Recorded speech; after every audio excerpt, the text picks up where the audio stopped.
नमस्कार, मैं हूं पवन त्यागी।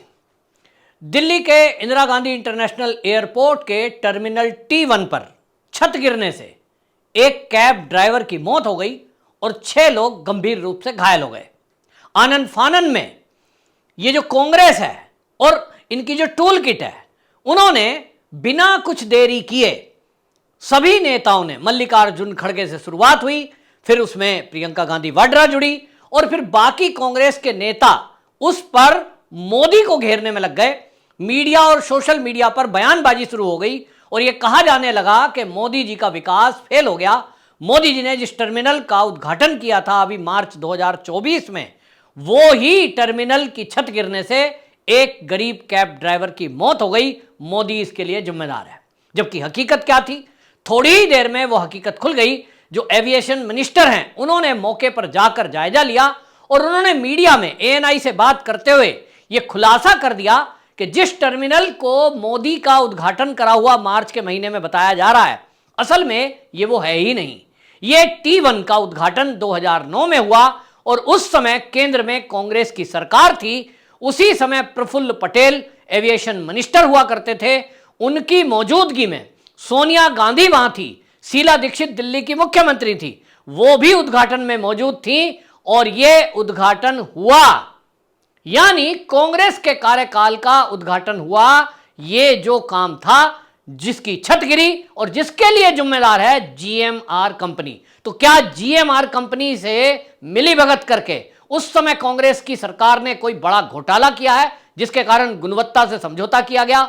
मैं आज की वीडियो में आपको यह खुलासा करने वाला हूं कि किस तरह से कांग्रेस के एक बड़े भ्रष्टाचार का खुलासा इस घटना से होने जा रहा है और आपको यह भी पता लगेगा कि क्या कारण था कि जब आप देख रहे हैं कि अडानी के ऊपर प्रहार किया जा रहा था, अडानी ने मुंबई के एयरपोर्ट को संचालन एक विदेशी कंपनी से जब लिया, तो किस तरह से राहुल गांधी समेत पूरी कांग्रेस संसद के अंदर एक झूठ फैलाने में लग गए कि मोदी ने अडानी को एयरपोर्ट बेच दिया। जैसा मोदी ने अडानी को मुंबई का एयरपोर्ट बेचा, मैं इस GMR कंपनी के बारे में बताऊंगा जो कांग्रेस के कार्यकाल में भारत के कई इसी तरह से हवाई अड्डों का संचालन, लोडिंग अनलोडिंग, मेंटेनेंस का काम इस GMR कंपनी को दिया गया। यानी अगर राहुल गांधी की बात माने कि मोदी ने मुंबई का एयरपोर्ट अडानी को बेच दिया, तब फिर यह कहा जा सकता है उसी तर्ज पर कांग्रेस ने भारत के कई एयरपोर्ट GMR कंपनी को बेच दिए। अगर GMR कंपनी को नहीं बेचे और कांग्रेस ने केवल रख रखाव संचालन का काम दिया है, जो कि सच है, फिर अडानी ने कैसे एयरपोर्ट खरीद लिया, यानी मोदी ने अडानी को कैसे एयरपोर्ट बेच लिया, फिर वो सच कैसे हो सकता है? यानी कांग्रेस ने एक सोची समझी रणनीति के तहत अडानी को बदनाम करने के लिए उसके पोर्ट और एयरपोर्ट पर निशाना साधा और निशाना साधते हुए यह तक कह डाला कि अडानी को एयरपोर्ट बेच दिया गया, जबकि केवल GMR कंपनी की तरह मेंटेनेंस, रख रखाव, लोडिंग अनलोडिंग का काम दिया गया है। एयरपोर्ट तो बेचने की चीज है ही नहीं, वो देश की धरोहर होती है। झूठ फैलाया गया और अब यह झूठ दिल्ली में जैसे ही टर्मिनल 1 की छत गिरी, इन कांग्रेसियों ने उस GMR कंपनी के ऊपर आंच ना आ जाए, तत्काल बयानबाजी शुरू कर दी। मल्लिकार्जुन खड़गे ने मोदी पर प्रहार किया, प्रियंका गांधी वाड्रा ने किया और उसके बाद कुछ उसमें विपक्षी दलों के अन्य नेता कूदे, TMC वाले भी बोले, संजय राउत भी बोले और इस तरह से पूरी एक टूल किट एक्टिव हुई और उसका एक सूत्री कार्यक्रम यह था कि किसी तरह GMR कंपनी की पोल ना खुल जाए, उसके शेयर ना गिर जाएं, उसकी वैल्यू खराब ना हो जाए। और शाम होते होते जैसे ही भारतीय जनता पार्टी और बाकी लोगों ने सोशल मीडिया पर चीजें खोजनी शुरू की, जो तथ्य सामने आए वो चौंकाने वाले थे। वो तथ्य मैं आपके सामने बताऊंगा तो आपको पता चलेगा कि किस तरह के बड़े बड़े घोटाले कांग्रेस के कार्यकाल में हुए। ये एयरपोर्ट को देने में भी बड़ा घोटाला हुआ, जिसको छुपाने की कोशिश कांग्रेस कर रही थी। और इसीलिए अब बता दूं कि संसद का जब सत्र चल रहा है, आप मुझसे लिख के ले लो, कोई भी कांग्रेसी इस T1 टर्मिनल की दुर्घटना के बारे में संसद में एक भी सवाल नहीं करेगा। ये बात करेंगे नेट परीक्षा की, ये बात करेंगे संविधान की और शोर शराबा करेंगे, कोशिश करेंगे कि टर्मिनल T1 पर हुई दुर्घटना और उसको बनाने वाली कंपनी, रख रखाव के दिए गए ठेके, इस पर कोई चर्चा नहीं होगी। अब यह जिम्मेदारी बीजेपी की है कि वो किस तरह से इस मुद्दे पर कांग्रेस से सवाल पूछती है। मेरा काम केवल आप तक ये तथ्य पहुंचाने का है। ये जानकारी मुझे कुछ एजेंसियों के जरिए मिली है और अब मैं आपको जानकारी जो दे रहा हूं, असल में ये जो कंपनी है ये पहले और फील्ड में थी, यानी एविएशन के फील्ड में ये नहीं थी। 1978 की बनी हुई कंपनी है, लेकिन सन 2000 में ये जो जीएमआर कंपनी है ये एंट्री करती है और ये कंपनी जो है जीएमआर ग्रुप इसका जो था, ये बताया जा रहा है कि 2000 के दशक में यानी सन 2000 के आसपास इसने एविएशन सेक्टर में एंट्री करी। कांग्रेस की केंद्र में सरकार थी और उस समय ये जो है इसका नाम आपको बता दूं जीएमआर इंफ्रास्ट्रक्चर लिमिटेड जो आज है, पहले ये जीआईएल हुआ करता था। इसके बाद क्या होता है, जीएमआर ग्रुप ने एक कंसोर्टियम बनाया और जिसमें जीएमआर एयरपोर्ट, फ्रेपोर्ट और एयरपोर्ट अथॉरिटी ऑफ इंडिया ये तीनों लोग शामिल हुए। फ्राईपोर्ट, जीएमआर एयरपोर्ट और एयरपोर्ट अथॉरिटी ऑफ इंडिया तीनों ने मिलकर इसमें कंसोर्टियम बनाया और उसके बाद इन्होंने क्या किया कि ये जो terminal T1, 2, 3 international airport, Indira Gandhi airport का इनका मेंटेनेंस, रखरखाव और इनका सौंदर्यीकरण, इसका काम अपने हाथ में लिया। आपको जान के आश्चर्य होगा, कांग्रेस के कार्यकाल में 8,975 करोड़ रुपए का ये बजट मंजूर किया गया केंद्र सरकार की तरफ से कि ये हम आपको बजट देंगे। और वो सारा जब बजट जारी होता है, वो पूरी टेंडर प्रक्रिया को देखने के बाद, कितनी कॉस्टिंग आएगी ये सब देखने के बाद ये सब दिया जाता है। और ये दिया गया टर्मिनल 1, 2, 3 तीनों के लिए ये खर्चा किया गया 8,975 करोड़ रुपए बजट पास किया गया। और आपको जान के आश्चर्य होगा घोटाला कहां है। 2010 में यह प्रोजेक्ट पूरा हो गया। मोदी की सरकार के आने के 4 साल पहले यह प्रोजेक्ट पूरा हो गया। इस पर खर्चा कितना हुआ, 12,857 करोड़। बजट पास हुआ था 8,975 करोड़। खर्चा दिखाया गया या बिल सरकार से लिया गया 12,857 करोड़, यानी 3,882 करोड़ रुपए, 3,882 करोड़ रुपए एक्स्ट्रा जो कॉस्ट दिखाई गई थी उससे ज्यादा इस जीएमआर कंपनी को पे किया गया। ये जो 3,882 करोड़ रुपए एक्स्ट्रा जीएमआर कंपनी को पे किया गया, इसकी कोई जांच, इस पर कोई बात अभी तक नहीं हुई है। अब ये चीजें खुलनी चाहिए कि आखिरकार ये पैसा किसकी जेब में गया। क्या इसका हिस्सा केंद्र की सरकार के किन्हीं नेताओं की जेब में गया, किन्हीं लोगों ने इसको मंजूरी दी? मुझे नहीं पता इसमें सच्चाई क्या है। अब ये इसको मोदी सरकार की जिम्मेदारी है। लेकिन सोशल मीडिया पर एक बात चल रही है जिसमें कहा जा रहा है रॉबर्ट वाड्रा के भी शेयर इसमें हैं, कांग्रेस के कुछ बड़े लीडरों के शेयर भी इस कंपनी में हैं।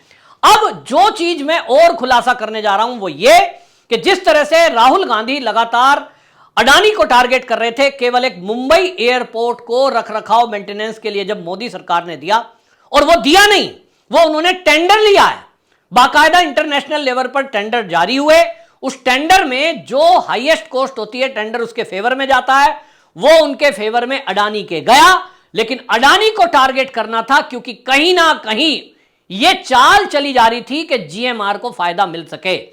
आज की डेट में जीएमआर जो है ये आपको बता दूं दिल्ली, इसके अलावा हैदराबाद, गोवा और इसके अलावा आंध्र प्रदेश के विजयनगर के भोगापुरम का भी एयरपोर्ट का इंटरनेशनल ग्रीनफील्ड हवाई अड्डे का ये विकास कर रहा है। कर्नाटक के बीदर हवाई अड्डे का भी ये समझौता कर्नाटक सरकार ने किया है। अब आप मुझे बताइए कि अडानी एक एयरपोर्ट को लेता है तो ये शोर मचा देते हैं कि मोदी ने अडानी को मुंबई का एयरपोर्ट बेच दिया। भारतीय जनता पार्टी के लीडरों से मैं कहना चाहता हूं, बल्कि पूछना चाहता हूं कि उनकी जानकारी में यह क्यों नहीं आया कि कांग्रेस के कार्यकाल में किस तरह से जीएमआर जैसी कंपनियों को देश के कई एयरपोर्ट जहां ट्रैफिक सबसे ज्यादा है उनका संचालन क्यों दिया गया। क्या वो भी बेच दिए थे? भारतीय जनता पार्टी हमेशा डिफेंसिव मोड में दिखाई देती है, अग्रेसिव मोड में नहीं दिखाई देती, और यही इसकी कमी है। कांग्रेस सत्ता पक्ष में नहीं है, विपक्ष में है, और विपक्ष में होते हुए भी उनका जो टूल किट है, उनका जो सोशल मीडिया है और उनका जो राहुल गांधी नेता है जिसको ये लोग पप्पू कहकर उसका मजाक बनाते हैं, मैं पहले दिन से कहता आया हूं और मैंने कभी नहीं कहा राहुल गांधी एक बहुत बुद्धिमान लीडर है जो भोला बन करके इनको मूर्ख बनाता है और इनकी एक एक करके जो नैरेटिव सेट करना होता है उसको वो करता है, इनकी बखिया उगेड़ता है, इनको बदनाम कर ले जाता है, झूठ फैलाता है और ये कुछ भी नहीं कर पाते।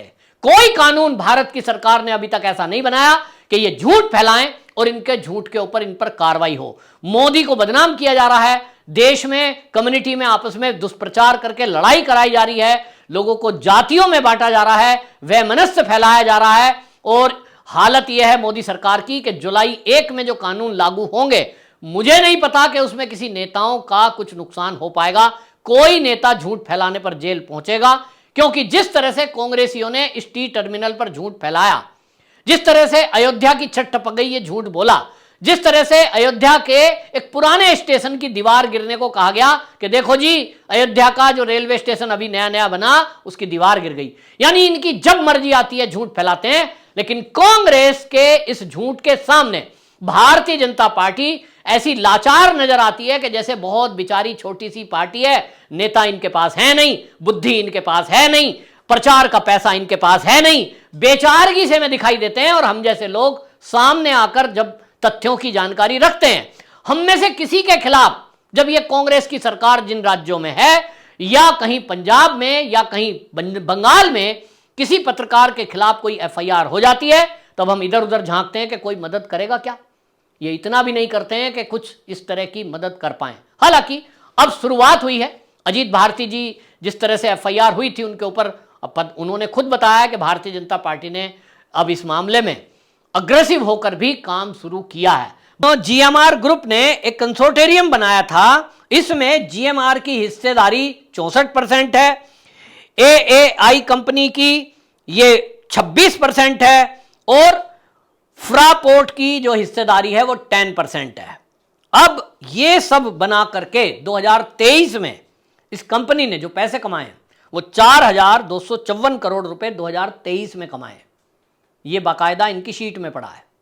और उसके बाद भी मेंटेनेंस के नाम पे कोई पैसा इन्होंने एयरपोर्ट पर खर्च नहीं किया।